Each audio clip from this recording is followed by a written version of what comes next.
the fact that the conditions here have changed quite dramatically. The humidity's disappeared, and we're actually back into a wonderful period of the year in terms of weather. Can't complain about that one little bit. Preparations have been good. Guys that are here are buoyant, confident, and ready to go and challenge one of our playoff contenders in Montreal. We'll start with Ben Wright with Broadway Sports Media. Go ahead, Ben. Yeah, Gary, I'm just wondering, obviously you mentioned the players missing for World Cup qualifying. What's their status this weekend? Are you expecting any of them to be available, or is just the quick turnaround?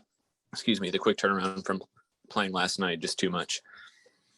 All of those guys that have travelled will be available for selection, and then it'll be down to really my decision for the group. Given some of the minutes that those guys have played, it may make some sense to consider what the weekend looks like. But what I want to be mindful of going into this game in Montreal is that there are a lot of implications attached to this. Montreal are in a terrific spot. They've shown good quality throughout this year, and read a couple of articles this week and rightly suggesting that they're a team that have been overlooked, maybe because of the circumstances in the early part of the year and in pre-season. But this is a well-organised, well-drilled and competitive side, and I certainly won't be taking any chances with the group, and the best team will go out there to get the job done. We'll go next to Tom Bogert at MLS Soccer. Go ahead, Tom. Thank you. Thanks for taking the time, Gary. I know that you've obviously talked about Hani a number of times in recent weeks and throughout the season because of his form, but I guess more big picture, what's it been like to watch Hani, reach this kind of form this season, and what is it? Has there been anything different from last year? Well, last year, as we all saw, there were some periods that I think he found difficult to navigate for a number of different reasons. He picked up a couple of niggly injuries. He himself will be the first one to tell you that the humidity and the heat was not easy to deal with for him. You've got the changing environment, the move from Europe to America. Whilst it sounds wonderful and dreamy, it's not always that way for a player. Different type of environment and competition, and there, like I say, there were a number of different reasons that I don't think we saw. We certainly didn't see the individual that we expected, even though there were flashes of it, and he was still a big part of the group. What we're seeing this year is somebody who looks far more confident, far more settled and composed and comfortable in his surrounds. And surrounds are not just obviously where he lives and, the city that he's in. It's the team that he's with, the players that he works with, and the fluidity that they now have. And when you look at what himself, CJ, Randall, you can bring, a couple of those other forwards, Rios and Yonder, into the equation. Those guys have been terrific this year. And I think, they've all worked off of one another, and Hani probably has benefited the most at this point. We'll go next to Tim Sullivan, and then we'll go to Drake Hills. Tim, go ahead. Hey, Gary, you mentioned the international guys. Obviously, Alistair, Anibal, and Randall played in each of their team's 3 games. What did you think of the way those guys played? Did you get a chance to watch them? I've seen some of it. I didn't see a lot of the football early part of last week. I tried to get to watch all of the games to a large degree last night. What I can say, I think, safely is that Alistair's had a tremendous 10 days. The results and his standards just continue to improve. Annabelle looks like he'll come back in good shape and confident. From what I saw last night, they were a little bit unfortunate, maybe not to get the result against Mexico, but they'll still, I'm sure, be very pleased with that point. Randall's inclusion, obviously, last night was far more limited. Seems like their coach got the majority of minutes out of him in the first couple of games. But again, I think they'll look at it as a success across the period that they've had. And of course, Walker didn't play any minutes, which I'm sure will be disappointing for him, but maybe not so much for me. Go ahead, Drake. Yeah, Gary, I wanted to ask about Ake. Obviously, back in July, Ake was kind of eased into the fold a little bit with some intentional setup of the amount of minutes he was playing, kind of in an incremental setup. I'm assuming he's probably off of that now, given the time he's been here. What's the next setup for him? What's the next step for Ake, and what constitutes him being ready for that step? Well, I think the first thing to look at here, Drake, is that CJ and Hanny have, I think, been as productive as any front attacking pairing in the league at this point. Certainly in terms of form, they're both well up there. So you've got that competition edge, and Ake brings something very, very different. And as a designated player, the future is certainly one to have him involved in. But when someone comes in halfway through a season, you know, you've touched on the fitness side of it, and yes, he has improved, but I would question where his match minutes put him. And again, what effectiveness he can have over a prolonged period of time. So that process is still ongoing. As we come into a phase where we go 5 games, I think it's from Toronto, 5 games in 15 days. You know, we have a very tough schedule, and maybe that presents a better opportunity for him to pick up some more of those minutes. But I certainly want to be mindful of where he's at, not risking any serious health issues there, and also making sure that, you know, if the guys that are getting the job done at the moment are doing a very good one, then it'd be foolish of me at this point to break that up.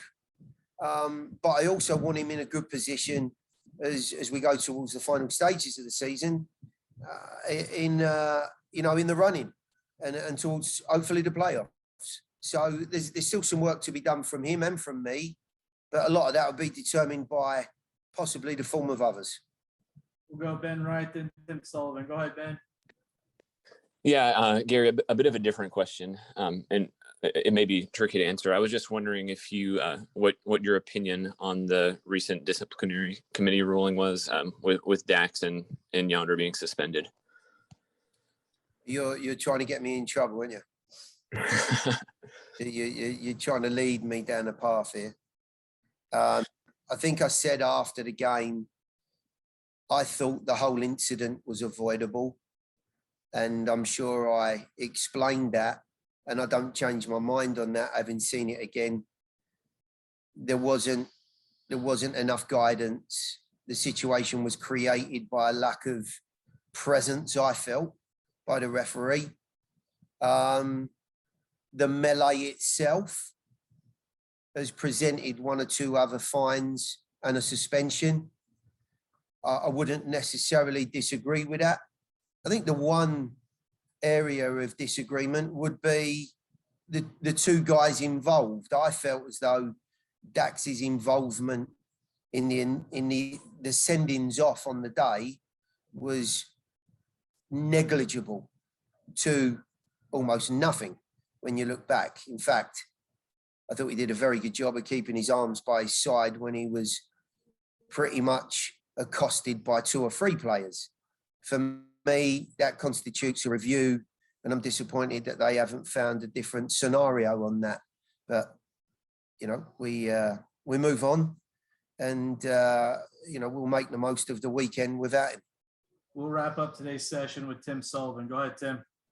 What have you seen out of this Montreal team since the last time you played them back in June, especially now that they have had the opportunity to return to Quebec? Do you see them playing differently, or is it just kind of progressing with what they've already been, what we've already seen twice, I guess? Well, first of all, I think Wilfred's done a terrific job in difficult circumstances. Losing Thierry so close to the season couldn't have been easy. Being in Florida couldn't have been easy. And they've done a great job as a group to be competitive and to put themselves in the position they're in. In terms of your question, I think it would only be natural that a team goes back home with their home fans behind them. They're more positive. They're more aggressive in their approach.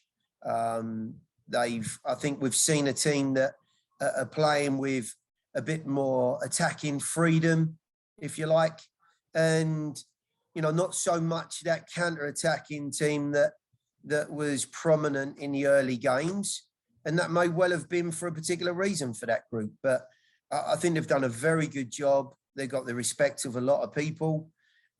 This weekend, they have our respect for sure. And we'll go there knowing that we're in for a very, very tough game. And it's not just about the football that they're playing, the style of play that they have. I think they've proven that, they're a tough nut to crack. They've got physical presence throughout the group. They're very capable from dead balls. And, we need to be on the money to get a result, to earn some points there. Otherwise, we're gonna fall foul of a difficult away result, and we'll be ready. But it will be a tough game. And Jack, as you continue to find a bigger role in this team, how do you feel your game growing as a professional and as an MLS player? Yeah, I think it's taken strides from last year when I first started to get minutes to where we are now. And I think a lot of that is due to the guys around me, the coaching staff, and just the club in general. Right here, we have all the pieces that we need to be successful. And this is a great place for young players to come and build their own and find their way. Next, we'll go to Ben Wright. Go ahead, Ben. Yeah, Jack, from an outside perspective, the win in Atlanta seemed like a pretty huge moment for the team, just getting kind of the monkey off your back and getting the first away win. Do you view it that way, or internally, does it feel like you guys have been playing the same way and just got a result? Yeah, I think that we have been playing the same way, but being able to get a result in any away game is extremely, extremely valuable and difficult. I think that whenever, like Gary talks about it all the time, finding ways to get points, whether it's 1, whether it's 3, whenever we go to these away games is very valuable and very difficult to do. A lot of the guys in the locker room say how valuable and how difficult going to a hostile environment like Atlanta really is. And for us to get 3 points in a win, I think is massive and will go a long way for us at the end of the season. We'll head back up to Tim Sullivan. Go ahead, Tim. Hey, Jack, when you look at this CF Montreal team, almost called them the Impact like I always do. When you look at the CF Montreal team, what do you see in terms of especially the way that their front line can attack you guys on the back line for Nashville? Yeah, these guys are very good. They're gifted with a lot of different qualities. And I think one thing that we really got to be cognizant of is just the transition play. These guys, very athletic, very quick, and can strike in a hurry. And so we're definitely going to be prepared and be on the front foot for as much of the game as we can. Did we have any more questions for Jack? Awesome, guys. We will see you Saturday after the match against Montreal. Be safe, and we'll be in touch.